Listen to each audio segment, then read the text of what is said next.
Yeah, g'day everybody. It's Indiana Jones from Supertech Electronics, and we're going to remove a stereo system from a Dodge Journey.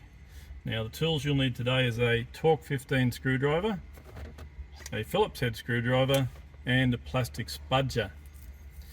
Now the first part we're going to have to remove or get loose, this part here, which ours is loose for video purposes, but you'll get your spudger under it and just level it up to about there. We don't need to remove the rest of it. And once again, this part side is loose too, but you'll need to get your spudger under it and remove that. Just put it out of the way for the time being because we don't want to damage it. Okay, so now that we've got this panel out and this one a little bit loose, that's as far as you need to go with that one. We're going to remove two screws that hold this instrument cluster in.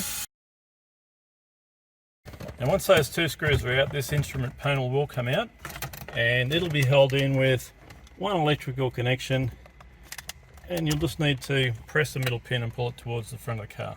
Okay, so now that you've removed these two screws here, this whole unit will come out as one piece. It is held in with clips, so you'll need to grab the bottom and the top and just bring it out. Ours is unplugged for video purposes, but you will have these guys here to unplug.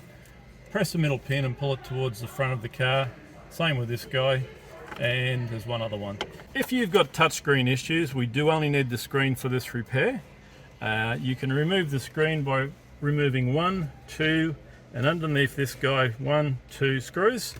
Then the whole screen will come out and it'll be much easier to sand in lots of bubble wrap. Okay, so we've got the screen out now. If you've got problems with the radio box, that's this guy down here. We've got 1, 2, 3, 4 screws. Those screws will need to come out first. It will be connected with electrical connections. You'll press the middle pin and pull the plug towards the front of the car, and you'll do the same with the other plugs. They will only fit in one socket when it comes back, so don't be afraid to take those cables out, and it'll be ready to send off to Supertech Electronics for repair.